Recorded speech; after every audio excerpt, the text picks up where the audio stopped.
todas e a todos, sejam muito bem-vindos e bem-vindas ao nosso quarto bate-papo do PET Saúde, Gradua SUS, edital 2016-2017. Eu sou Estela, sou trabalhadora do Ministério da Saúde, e hoje a gente vai estar mais uma vez aqui com a equipe do DEGES para a gente conversar um pouco mais sobre esse edital. Mas antes, vamos algumas informações gerais. Vou pedir para o pessoal que está no chat, quando for fazer alguma pergunta ou algum comentário, que coloque o seu nome, a sua instituição e o estado de onde está conversando com a gente. Isso nos ajuda tanto a identificar o que a gente conversa, mas também a ver se a nossa divulgação conseguiu alcançar as 5 regiões do país. Esse vídeo vai estar gravado e disponibilizado na comunidade de práticas. Lembrando que a gente tem 2 canais de comunicação. O primeiro é o nosso e-mail, que é petsaúde@saude.gov.br, e vocês podem conversar com a gente, com a equipe do DEGES, pela comunidade de práticas. Lá a gente tem um fórum e uma comunidade do PET. Vou pedir então para a equipe se apresentar. Bom dia, gente. Meu nome é César, sou trabalhador aqui do DEGES, da Coordenação Geral de Ações Estratégicas, e a gente vai fazer mais um bate-papo aí com vocês para tentar ajudar vocês a desenvolver esses projetos. Bom dia, pessoal. Eu sou Silvia, trabalho na Coordenação de Ações Estratégicas com o César, a Estela. Estamos aqui com mais um bate-papo. Pronto. Lembrando que as inscrições vão até o fim do mês, então a gente tem mais 14 dias de inscrições e vocês vão poder ficar de fora desse projeto. Pessoal, uma das perguntas que está sendo bem corriqueira, que a gente tem recebido tanto por telefone, quanto pelo e-mail, quanto pela comunidade de prática, é em relação às atividades que podem ser desenvolvidas pelo projeto. Eu queria que vocês conversassem um pouco com a gente quais são essas atividades, como é que elas acontecem, o que pode e o que não pode. O pessoal tem perguntado um pouco para a gente, Stella, sobre, né, se poderia continuar com a temática que desenvolveu no PET Redes, ou, né, se poderia continuar algum projeto que já estava desenvolvendo na comunidade. A gente ficou assim, martelando para ver qual seria a melhor forma de tentar exemplificar, e ontem a gente ficou pensando, talvez, assim, de a gente se colocar como se fosse um profissional da saúde, né? Aí o exemplo seria assim: eu sou um trabalhador da saúde e tenho uma experiência, uma formação voltada para cardiologia. Aí eu chego para trabalhar na unidade de saúde da família, né? Enfim, nessa situação, eu não escolheria muito, né, trabalhar só no campo onde eu tenho esse aperfeiçoamento, essa especialização, né? Ou seja, eu não poderia chegar na unidade e trabalhar só com cardiopata. Então, assim, a ideia que a gente teve em não definir uma temática é porque a gente entende que é o território que vai dar para a gente essas temáticas, né, esses assuntos, e a gente vai ter que ir trabalhando com os assuntos que forem aparecendo. Então, assim, o que adianta eu ser um profissional com especialização lá na cardiologia e querer trabalhar com cardiopatia, sendo que a necessidade é leishmaniose, por exemplo, então, sei lá, diabetes ou qualquer outro problema, enfim, diversos problemas que a gente tem ali no dia a dia. Então, assim, a ideia é que os projetos trabalhem com as temáticas que o território vai apresentando. Esse seria mais ou menos o exercício que a gente vai fazendo para esse papel que a gente vai desempenhar como trabalhador futuramente, no caso dos alunos. E no caso dos trabalhadores, seria uma forma de exercitando um pouco esse diálogo com as necessidades do território, né? Então, como a gente também, a gente pensa que edital vai nos levando a pensar um pouco sobre essa distribuição das instituições no território, na lógica do fortalecimento da integração ensino-serviço, né? A ideia, então, é que a gente comece a criar projetos que dialoguem com as necessidades daquela comunidade. Uma outra coisa, César, que eu acho que pode ajudar por exemplo, né, a gente teve lá uma pergunta assim: posso fazer um projeto sobre a saúde do idoso? Pode, mas se a gente for pensar que o estudante da saúde não vai aprender durante a graduação dele só sobre saúde do idoso, a gente tem que olhar como é que a gente vai integrar esse currículo que o aluno está tendo, né, que o estudante está lá vivenciando na escola, na universidade, com o que ele vai aprender. Quando ele for trabalhar, como é que ele vai exercer isso que ele aprendeu? Ele vai praticar, ele vai exercer isso que ele aprendeu. Então, a ideia é a gente pensar como é que eu transformo esse aprendizado teórico numa prática do serviço. Então, na verdade, eu até posso escolher uma temática, o território me diz que aqui a prevalência é dengue, é diabetes, enfim. eu vou até fazer um foco nisso, mas eu tenho que olhar para o currículo como um todo, né? Eu não vou pensar, então os meus alunos do 1º ao 5º ano vão ficar aprendendo sobre saúde do idoso durante 2 anos do meu projeto. Então, como é que a gente olha para ele? Como é que esse grupo de estudantes, de professores e de profissionais de serviço pensam em estratégias para que os demais estudantes do curso, como é que esse currículo vai se integrar? E, mas é uma coisa que a gente viu, né, da outra vez, mas o meu serviço não tem estrutura para receber os 40 vezes 4, 40 vezes 5 estudantes, dependendo do número de vagas que cada curso tenha, né? De fato, então, essa inserção, ela tem que ser trabalhada, tem que ser discutida e ela não vai ser de uma vez, ela vai ser paulatina, ela vai ser estruturada, e também os alunos não vão ficar o tempo todo no serviço, eles têm uma carga teórica e uma carga prática, né, durante a sua formação. Então, acho que a gente tem que pensar que podemos definir temas específicos? Podemos, mas a ideia é pensar como é que esses temas vão se refletir para o currículo, para a inserção dos demais estudantes depois no serviço de saúde. A ideia, inclusive assim, já emendando um pouco em outra situação que está aparecendo, que é muito corriqueira também, é que a gente tem um diálogo constante entre a gestão do SUS, né, e a instituição de ensino, né, que o projeto, ele de fato, ele seja construído e conduzido de forma, dentro de uma parceria constante, porque essa situação que a gente está colocando, ela só vai ser possível, a gente entende, se houver esse diálogo entre as instituições que estão à frente do processo, né? Então, assim, esse exercício que vai ser feito inicialmente, ele já vai trazendo um certo rascunho de como as instituições vão ocupando cenários de prática, né? De como as instituições vão estar distribuídas no território. É isso, essa descrição desse exercício do gestor que senta com as instituições e tenta pensar a organização no território, né? Quem são as instituições, quem são os atores, quem são os trabalhadores que vão participar. Esse rascunho, né, assim, que a gente acha é que poderia já dar, ser um pouco a descrição do plano de desenvolvimento do COAPS, né? O pessoal tem perguntado muito, mas eu preciso ter o COAPS assinado, meu COAPS não está assinado, eu não vou ter tempo de apresentar a proposta, né? Então, assim, a gente não quer, de fato, o COAPS assinado, a gente entende que o exercício que vocês estão fazendo para organização do desenvolvimento das atividades do PET, ele possa ser já um plano, né, que um pouco mais trabalhado, possa ser enviado para a gente para dar uma ideia de como vocês estão pensando essa distribuição, as atividades dentro do território. Então, é isso que a gente quer quando a gente fala um pouco sobre a questão do plano de desenvolvimento do COAPS, né? Não é nada... E, assim, a gente entende que um plano, ele também pode ser modificado, né? Então, pode ser que lá no processo de desenvolvimento do COAPS, de fato, vocês, né, acabem entendendo que coisas que vocês mandaram para a gente aqui para o PET acabam não acontecendo, né? Então, assim, não tem problema, mas a gente quer que vocês comecem a fazer já esse movimento em conjunto, né, desenvolver essa parceria para poder fazer os projetos acontecerem. Certo. Bom, esse edital traz várias novidades, né? E dentre as novidades, uma delas que tem se destacado dentre as experiências que a gente tem recebido é relacionada ao curso de medicina. Então, as escolas que não têm curso de medicina, elas podem fazer parcerias, associar outras universidades com o curso de medicina? Isso, Estela, essa é uma pergunta bem importante e a gente tem recebido quase que diariamente questões sobre isso, né? Então, inclusive, tem uma agora aqui que é da Lelisa, que é mais ou menos isso também.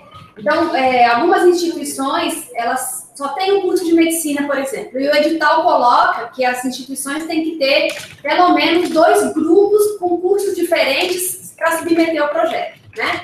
Então, nesse caso, o que essa instituição que só tem curso de medicina poderia fazer? Se associar a uma outra instituição do território e mandar um projeto conjunto. Então, a gente está falando de 2 instituições, 2 ou 3 municípios, a depender de como que são a distribuição dos cenários de prática, né? Então, vamos lá, vamos dar um exemplo. 2 instituições de ensino, uma que só tem o curso de medicina e a outra que tem outros cursos da área da saúde no município. Então, essas 3 instituições, município e as 2 escolas vão se associar e mandar um projeto só. E a gente também está recebendo consultas de outra ordem, que é, eu tenho 4 cursos da área da saúde, mas não tenho a medicina. E no meu território tem uma instituição que tem cursos da área da saúde e a medicina. E para a gente mandar um projeto único, nós vamos acabar tendo que nós não podemos ampliar essa discussão para os demais cursos da área da saúde, visto que a gente tem um limite de 6 grupos, ou seja, 6 cursos.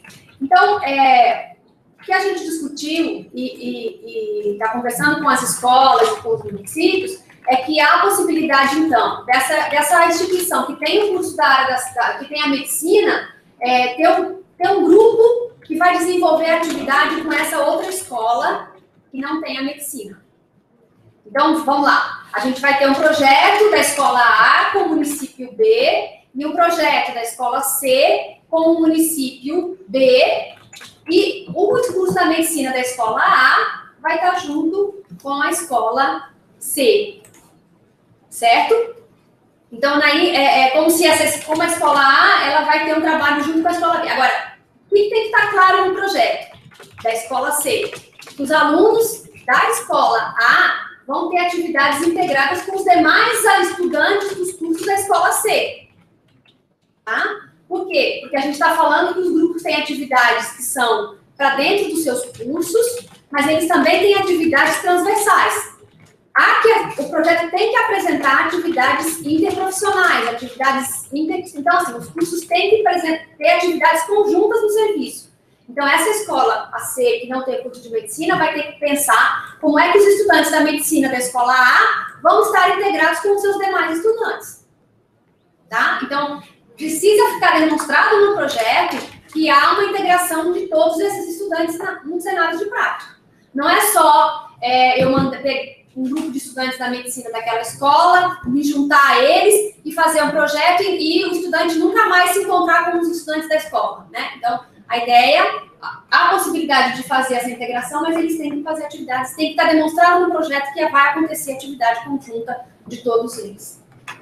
Bom, uma pergunta agora que está chegando para a gente pela comunidade de práticas, que é da Valdilene, que ela é da Universidade Federal de Alagoas. Ela tem algumas dúvidas. Uma delas é se uma pessoa que é técnica de laboratório da universidade e que também tem vínculo com um professor voluntário pode ser tutor? E aí ela tem umas outras dúvidas relacionadas, eu acho, com a preceptoria e com o coordenador do projeto, que eu acho que a gente já poderia conversar um pouco de quem são esses atores, quem é que pode ser, quem não pode ser. Pode ser? Então, Valdirene, o professor, o tutor, ele precisa ser um professor ligado à instituição de ensino, né? E também precisa ter uma conexão ele precisa ter uma relação, uma ligação com o curso que está propondo dentro do projeto que está propondo a atividade para dentro daquele grupo, né? A ideia é que essa pessoa, ela seja um parceiro ativo nesse processo da mudança que vocês vão propor a partir do diagnóstico que vocês fizerem e da imagem objetivo que vocês vão estar descrevendo, né? Então, assim, é importante que essa pessoa consiga trabalhar, né, ações junto com os demais componentes do grupo para poder, de fato, fazer as mudanças acontecerem. Então, assim, esse professor ele precisa ter um vínculo com a instituição, né? Um vínculo formal com a instituição e precisa ter essa conexão com o curso que está propondo, dentro do grupo, está propondo aquele projeto. Desculpa, ao contrário. Dentro do projeto está propondo atividade para aquele grupo. Por quê? Porque esses atores, aí eu já vou entrando no outro campo, esses atores, o tutor, o aluno, o preceptor, eles vão ser atores importantes na mobilização de outros atores para que a gente consiga desenvolver estratégias e propostas que efetivem a mudança curricular, né, e que qualifiquem a integração ensino-serviço. Então, assim, o pessoal tem perguntado, o grupo, eu estou propondo uma proposta, voltando lá na questão da saúde do idoso, né? Eu estou propondo um projeto para a saúde do idoso e o grupo vai desenvolver atividade para a saúde do idoso. Nos projetos anteriores, a gente fazia os projetos e os grupos desenvolviam atividades nessa lógica. Nesse edital, quando a gente fala mudança curricular, a gente entende que é uma coisa grande, uma coisa ampla, né? Que precisa enfrentar certas resistências, e a gente entende que 7 a 13 pessoas, que é a composição que pode ser feita no grupo, ela não vai conseguir não vai conseguir ser feita com esses atores simplesmente. Então, qual a ideia? É que esses atores que componham esse grupo, que eles possam mobilizar outros atores. Então, os tutores mobilizam outros tutores, outros professores, enfim, outros atores importantes dentro da universidade, né? Os alunos mobilizam outros alunos e podem mobilizar também outros atores e outros espaços importantes dentro da universidade para poder, de fato, né, num coletivo mais amplo, conseguir ir possibilitando com que essas mudanças que vocês vão propor no projeto, elas possam acontecer de fato.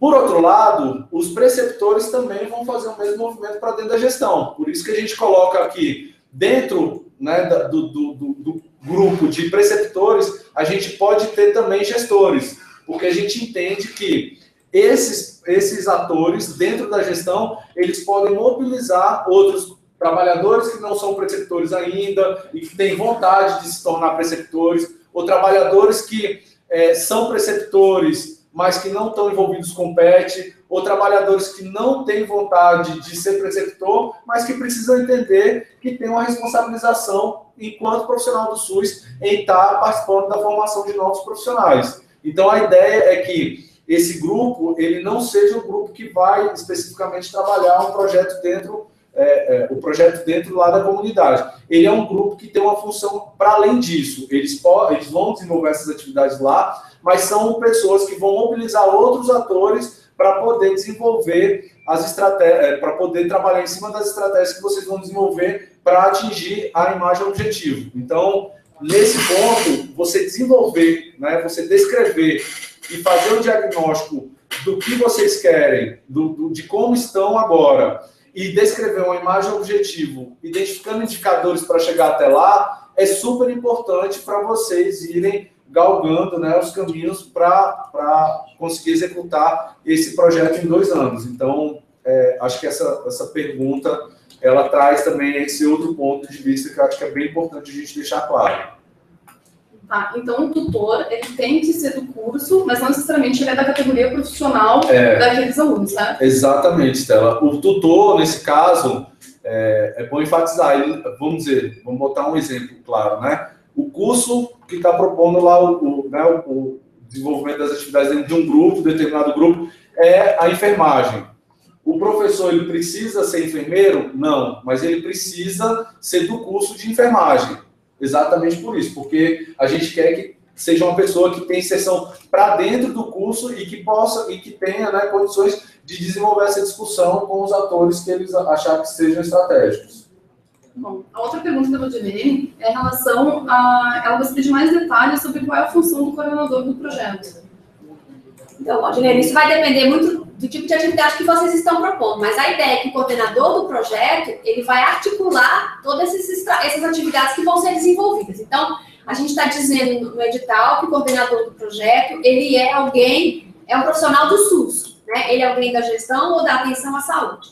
E aí, é importante que vocês olhem e discutam quem é que está construindo a proposta com vocês, né? Quem são as pessoas que estão participando da elaboração do projeto? Então, essas pessoas que vocês podem identificar para serem tutores, preceptores, coordenadores de grupo, coordenadores de projeto. Porque são essas pessoas, como o César acabou de contar, que vão estar à frente da empreitada que vocês vão propor aí no projeto, né? Então, esse coordenador, ele vai estar responsável por articular as atividades dos grupos nos serviços, né? Então, lembra que a gente falou antes, né, das atividades que são transversais, que os grupos têm que desenvolver? Então, é o coordenador do projeto que vai estar olhando para essas atividades transversais. É o coordenador do projeto que vai estar olhando para esse projeto, para a proposta de desenvolvimento, né, do COAPS que vocês vão fazer, né? Então, o papel dele vai ser essa articulação dos grupos nos serviços, né? Entre outras, é claro, aí é uma definição a depender do que vocês estão propondo, é claro. Outra pergunta é da Elisa, que ela trabalha em municípios distintos na área da educação e saúde, coordenando o setor, e ela gostaria de saber se pode coordenar nos 2 municípios do PET Saúde. Então, Lelisa, você pode coordenar, agora o que a gente diz é que você não vai poder acumular 2 bolsas, né? Tem um impedimento aí que a gente não tem como, né, acumular o pagamento de 2 bolsas para desenvolvimento da mesma atividade, mesmo que seja em lugares diferentes, porque a fonte pagadora é a mesma. Então, você pode coordenar, mas sabendo que você, né, assim, a gente entende que isso pode acontecer porque, assim, a gente sabe que esses setores da educação na saúde, em alguns lugares, eles estão bem desenvolvidos, tem uma equipe ampla que, né, participa desses processos, mas em municípios menores a gente tem uma dificuldade maior de ter pessoas que façam essas coisas. Então, às vezes, é a mesma pessoa para desenvolver essas atividades. Então, você pode desenvolver, agora, nessa situação, teria o pagamento de apenas uma bolsa para você, né? Agora, assim, por outro lado também, né, Lelisa, e a gente tem conversado um pouco aqui nesses dias, e acha que também, assim, essa história da coordenação aparece de diversas formas, né? A gente já teve pergunta até em outro bate-papo a pessoa da gestão não quer ser o coordenador do projeto, a instituição de ensino, então, pode assumir essa coordenação. A gente está entendendo que esse é um momento, de repente, importante e oportuno para a gente começar a estruturar um espaço onde tenha pessoas que consigam discutir educação na saúde, né? Que possam estabelecer esse processo como um processo de trabalho dentro da gestão municipal. E por que eu acho que é importante e é um momento oportuno? Primeiro, porque a gente está dizendo que essa pessoa vai receber uma bolsa. Então, acho que até para dialogar com o gestor a importância desse espaço, né? Já seria um motivo bem interessante, além dos motivos claros que são a importância de se ter esse setor, né, estruturado dentro da gestão para o desenvolvimento das atividades. Uma outra coisa é que a gente tem uma série de outras ofertas do Ministério da Saúde que estão sendo discutidas no território e que necessariamente vão precisar ter essa pessoa de referência, né? Então, assim, além de ser um momento oportuno, a gente acha que mais cedo ou mais tarde, esse espaço da educação na saúde vai precisar ser estruturado dentro da gestão municipal, e a gente acha que poderia ser um espaço, né, onde a gente poderia estar trabalhando um pouco mais. É uma situação que dá um certo trabalho, né, que demanda um certo debate, mas a gente acha que, de repente, nesse momento, poderia se iniciar esse debate para poder estruturar esse setor, tá certo? Outra pergunta da Elisa é se o coordenador do projeto também pode ser preceptor em um dos cursos. Então, Elisa, a questão é o que o César acabou de dizer, né? O número de pessoas no grupo, vocês viram que nesse edital ele pode variar de 7 a 13. E dentro de cada uma, né, dentro da categoria de tutor, preceptor e estudante, também há uma possibilidade de variação com o mínimo e com o máximo. Então, se vocês estão com dificuldade de ter mais preceptores, vocês podem, então, diminuir o número, mas assim, você, como coordenadora do projeto, vai estar atuando também como preceptor. Eu acho que o César colocou no início, né? A ideia é que vocês mobilizem, estimulem, incentivem, discutam com seus pares a questão da educação na saúde, da integração ensino-serviço. Então, não é porque eu não estou no papel de preceptor que eu não vou fazer a preceptoria, né? Eu já sou um trabalhador do SUS e já recebo estudantes, sem bolsa, com bolsa, enfim, conforme a realidade de cada um. Mas eu já sou um preceptor, né? E aí a ideia é que o trabalhador do SUS entenda que ele tem esse papel.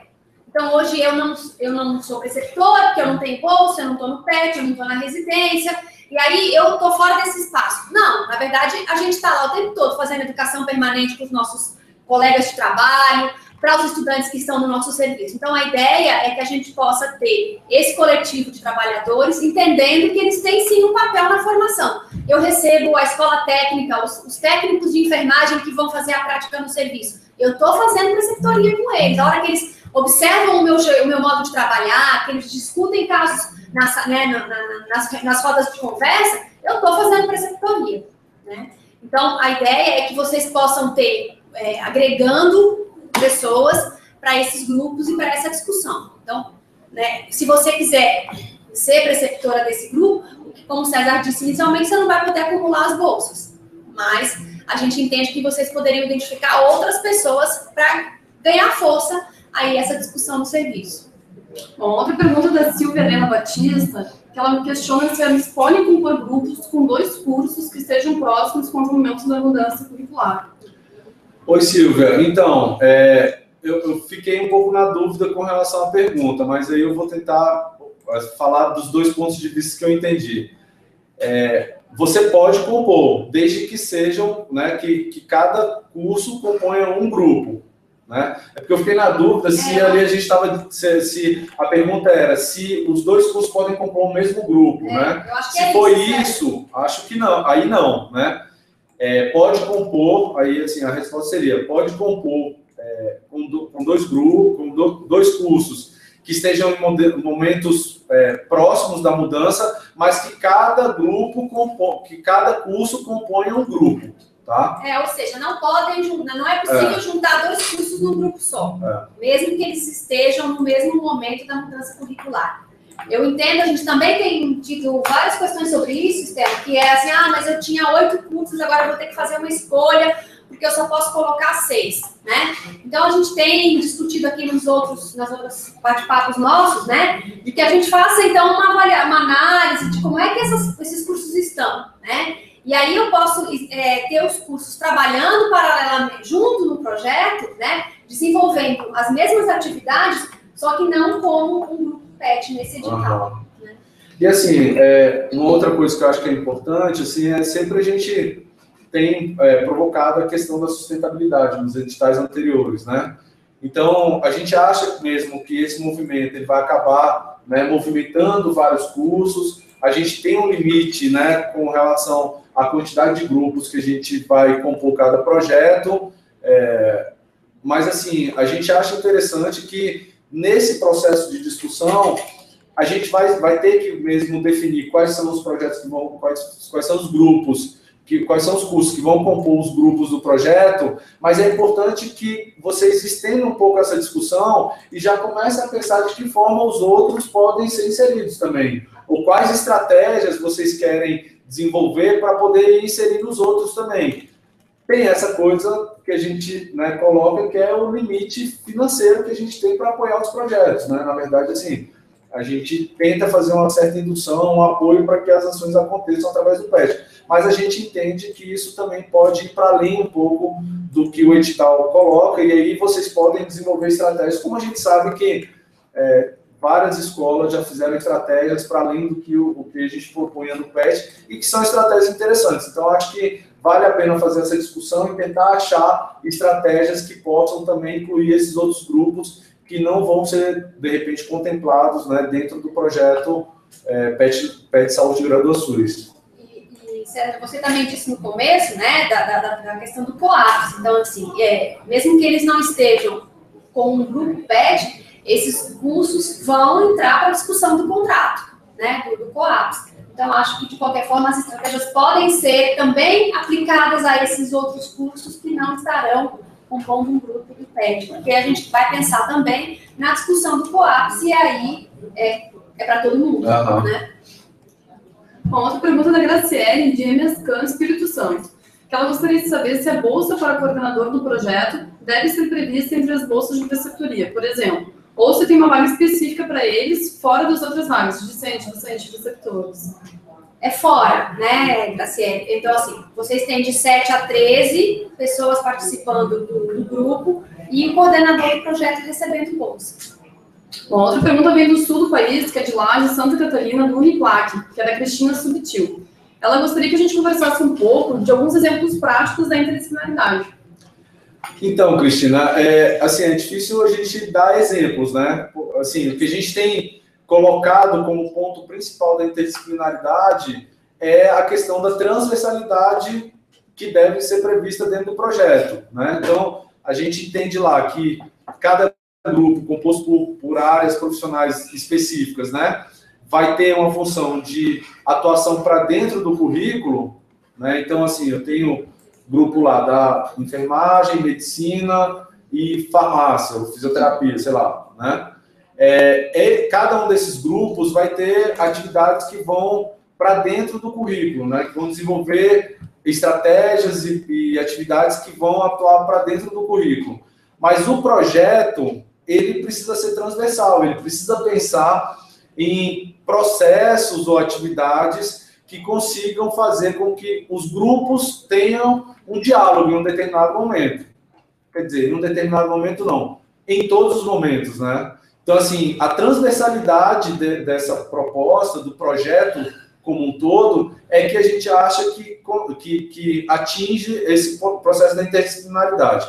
Além disso, o desenvolvimento das atividades que forem feitos dentro lá do serviço de saúde também vai garantir essa interdisciplinaridade, porque a gente observa que é isso que esse movimento de aluno, né, de docente, de preceptor dentro da unidade é que faz com que se quebre um pouco essas barreiras entre o cara da medicina, o cara da enfermagem, né? Os alunos, eles trazem muitas curiosidades, eles questionam muito e eles não vão ficar se atendo a questionamentos, né, por classe profissional. Então, a gente entende que, inclusive, o movimento e o que o território apresenta para a gente tira a gente dessa caixinha de que eu desenvolvo atividade dentro do campo profissional que eu estou fazendo a minha formação. Não. O usuário chega lá, ele vai, né, buscar informações com a pessoa que estiver lá, e isso vai gerando movimentos que vão fazendo com que a gente tenha que desenvolver necessariamente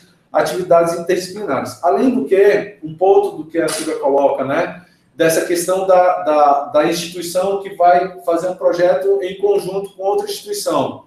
A gente acha que é possível isso dar um trabalho maior, porque isso vai ter que ser pensado também. Só que, em vez do gestor pensar isso com uma instituição especificamente, ele vai ter que pensar o gestor com duas instituições e como isso vai ser garantido. Então, a gente está entendendo que a proposta de poder constituir projeto em conjunto, né, é que a gente sabe que não dá para ficar mais separando o aluno da Universidade A e da Universidade B, que estão no mesmo espaço lá desenvolvendo a atividade. Isso se mistura muito dentro da unidade. Então, isso vai acontecendo de uma maneira mais natural.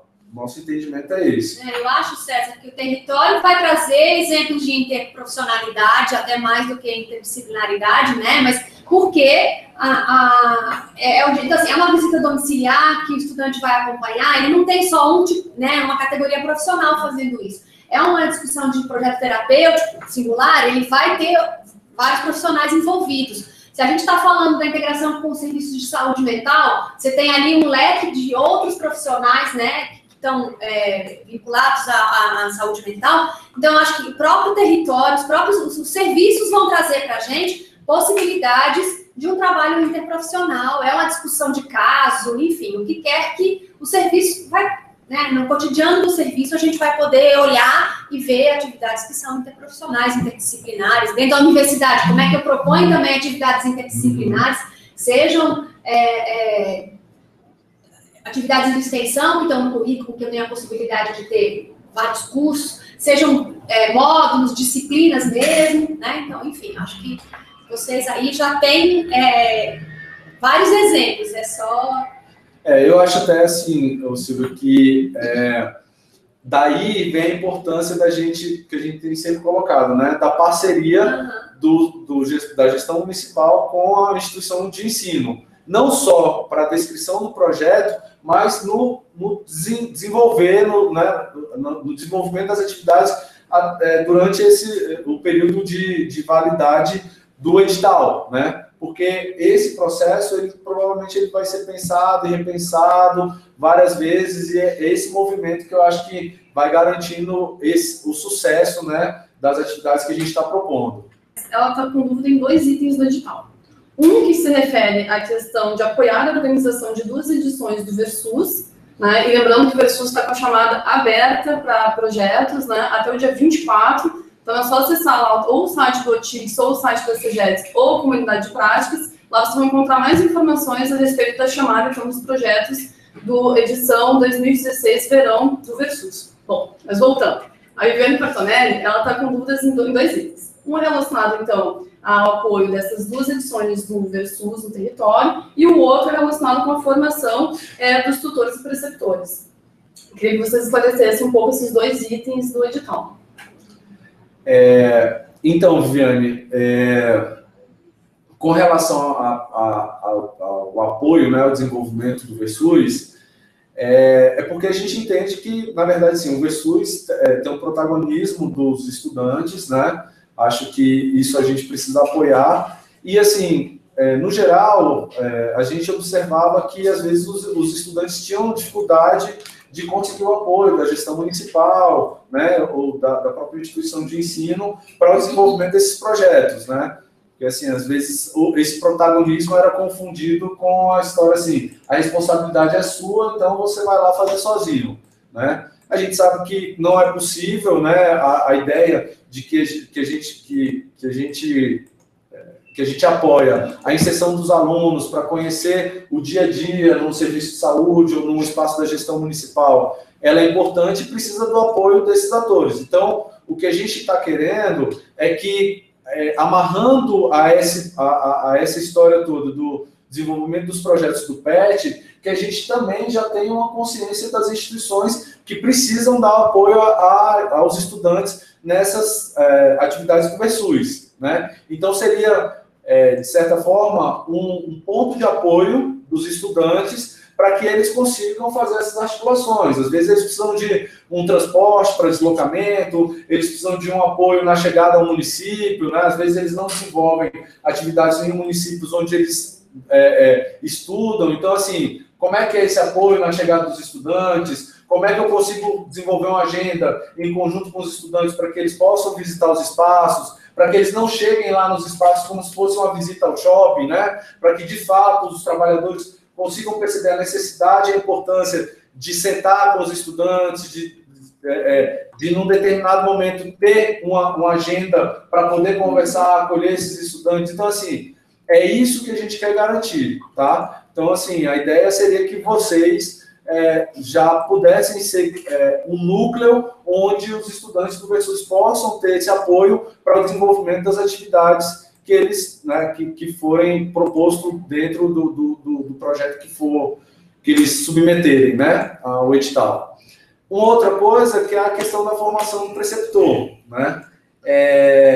A gente já desenvolve esses projetos do PET sempre contando com o preceptor. No geral, assim, são pessoas que estão envolvidas com alguma situação ligada ao ensino na saúde, a educação na saúde, mas a gente também acha que é importante ampliar para outros trabalhadores que talvez não tiveram oportunidade de participar de projetos. Os trabalhadores, no geral, eles colocam essa necessidade da formação, né, porque a gente ainda temos essa falha dentro do currículo, que é não trabalhar esse processo de desenvolvimento de uma docência dentro da formação, dentro da graduação, né? E isso fragiliza um pouco. A gente acaba reproduzindo o que a gente aprendeu na graduação, o que a gente vê no dia a dia, mas às vezes sem ter muito parâmetros, né, de como é esse ensinar, né? E como é essa relação, né, na troca ali entre preceptor e estudante.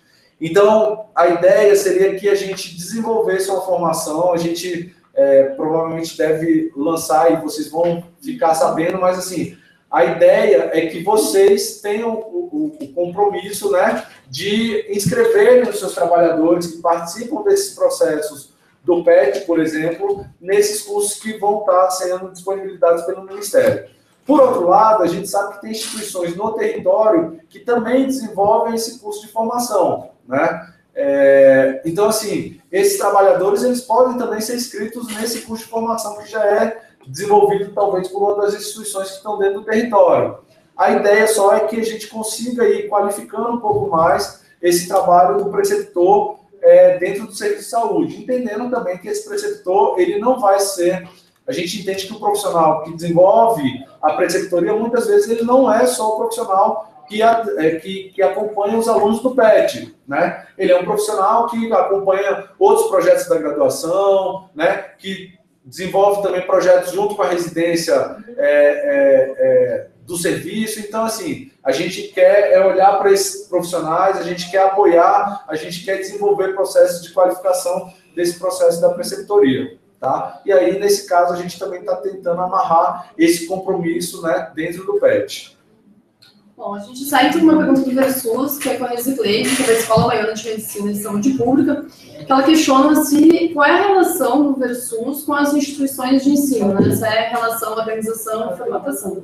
Acho que o César já falou um pouco, né? Eu só queria lembrar que as comissões organizadoras do Versus, elas são compostas por diversos atores. Dentre esses atores, tem os docentes da universidade. Então, os professores, eles participam, né, é desejável que participem, dessa construção do roteiro das vivências desses estudantes. Então, essa seria a grande parceria com a instituição de ensino. E onde não tem, né, Estela, quem nunca fez uma vivência de Versus, né, quem nunca participou, nunca escreveu nenhum projeto, então é esse o compromisso que a gente quer. Então, eu estou participando do PET, eu vou me comprometer em movimentar isso, fazer esse movimento para dentro da minha instituição, de modo a que na próxima edição, né, nos próximos editais, a gente faça a inscrição e a participação nas vivências. Né? Como o César falou, organize essa vivência.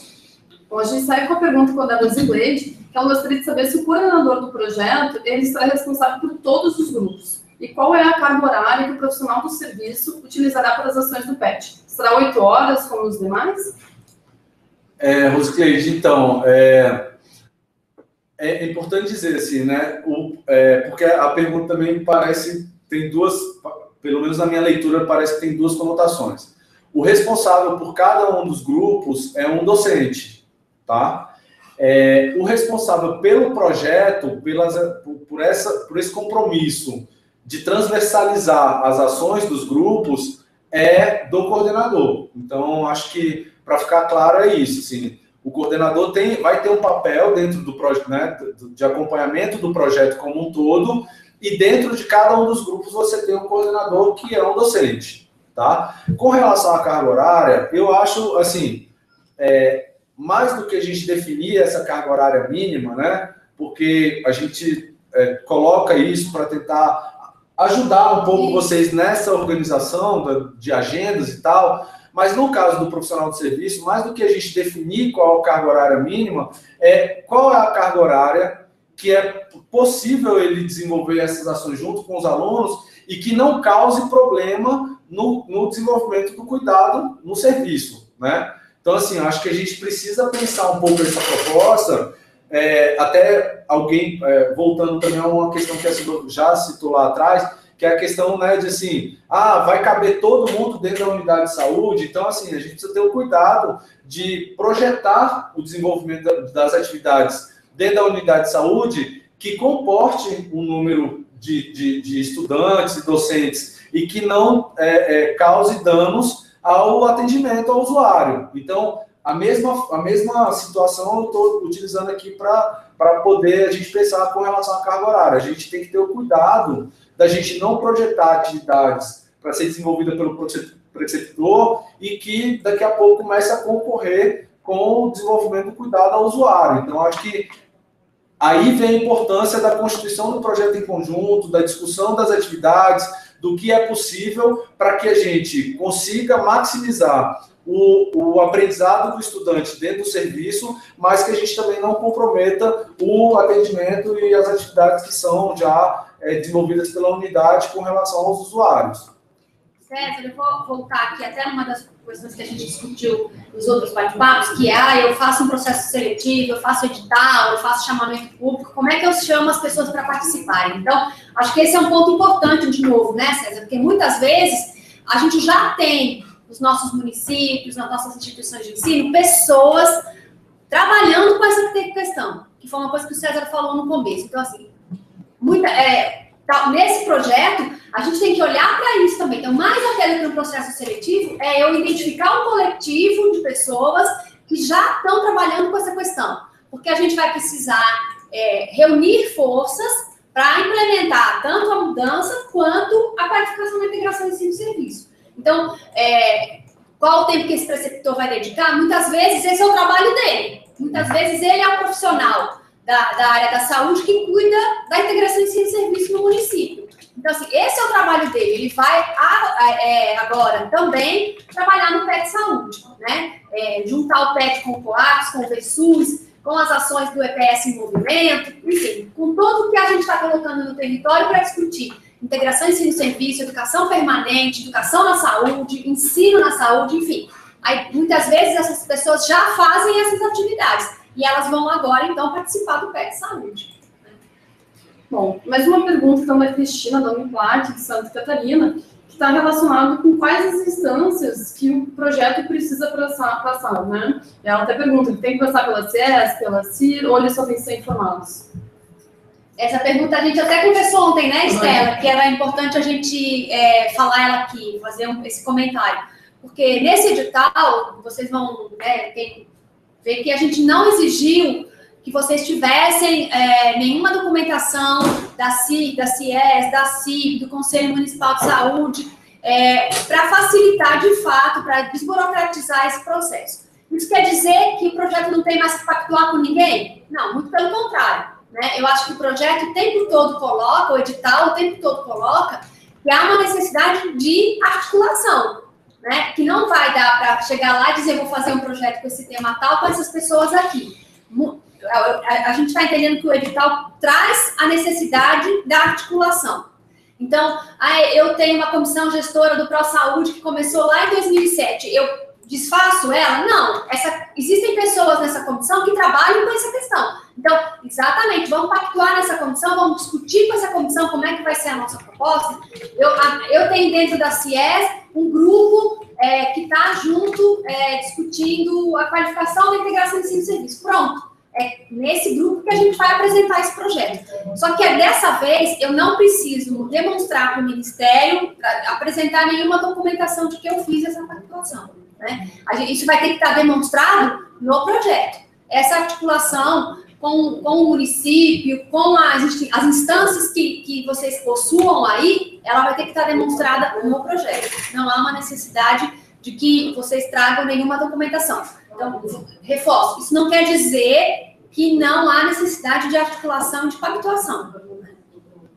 Bom, outra pergunta que ela vem da Baixada Santista, que é da Macarena, da Unifesp, que ela questiona em relação ao FormSUS, né? Que é um formulário, então, que o Ministério da Saúde está fazendo uso para fazer as inscrições do projeto, né? Então, em relação ao FormSUS, ela entendeu que será submetido um projeto único, onde todas as propostas do grupo PET devem estar inseridas no campo do formulário.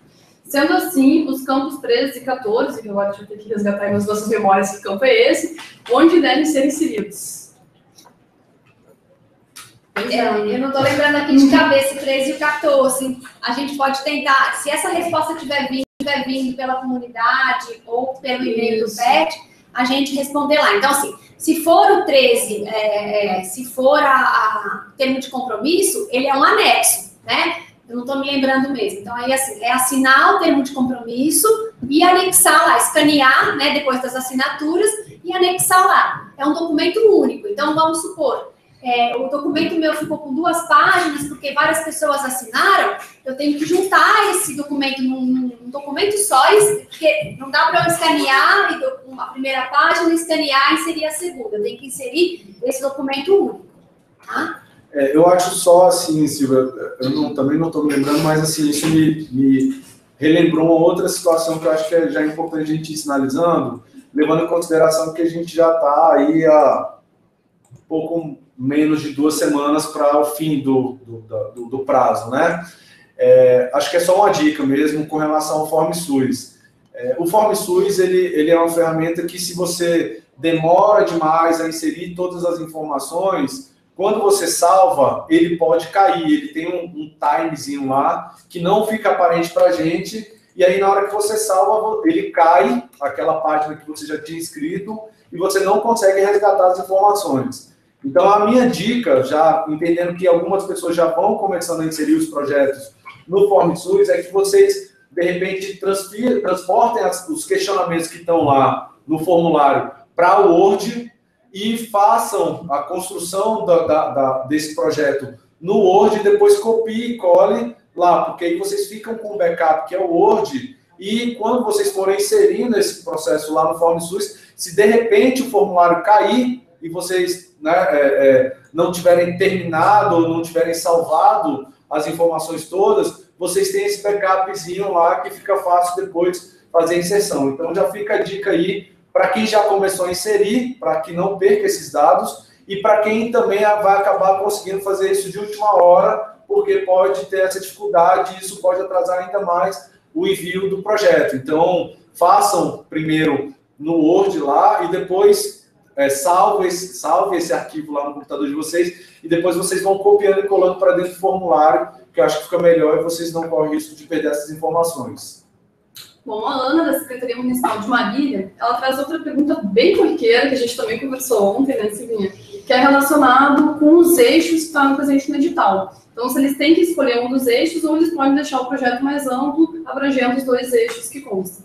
Então, Ana, essa pergunta é bem legal da gente conversar aqui, porque vocês podem fazer a escolha. Então, vamos supor, né? A gente até já falou disso aqui. Eu já fiz, os 4 cursos que eu estou envolvendo, por exemplo, já fizeram a mudança curricular, já estão, a gente já discutiu isso bastante, já está mais avançado. Então, eu quero centrar, eu quero focar mais na qualificação da integração ensino-serviço. Ok.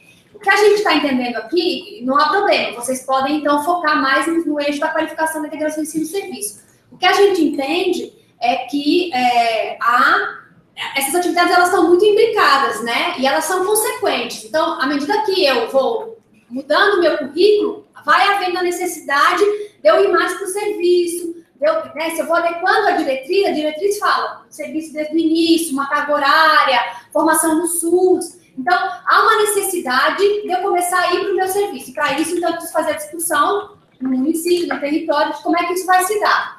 Ao contrário, né? Eu estou fazendo a qualificação da integração ensino-serviço e, de repente, eu vi que ali eu preciso, talvez, trazer essa discussão para o meu currículo, que, na verdade, eu não tinha feito. Então, tem temas aqui, tem formas de trabalhar que o meu estudante não está discutindo, não está vivenciando. Então, talvez eu tenha que fazer o retorno e trazer isso para a discussão do currículo. Então, a gente está entendendo que essa via, ela é de mão dupla. Vocês podem, então, focar mais na questão de um eixo ou de outro, dependendo da situação do curso, mas a gente entende também que tem uma consequência. Assim, só lembrando que uma questão importante que a gente sempre está colocando, é a questão do diagnóstico. Isso tudo depende muito. Eu acho que o grande passo é ter um bom diagnóstico do curso e tal, e aí vocês vão ter, obviamente, e também colocar, prever uma imagem objetiva que caiba dentro desse período de execução do projeto.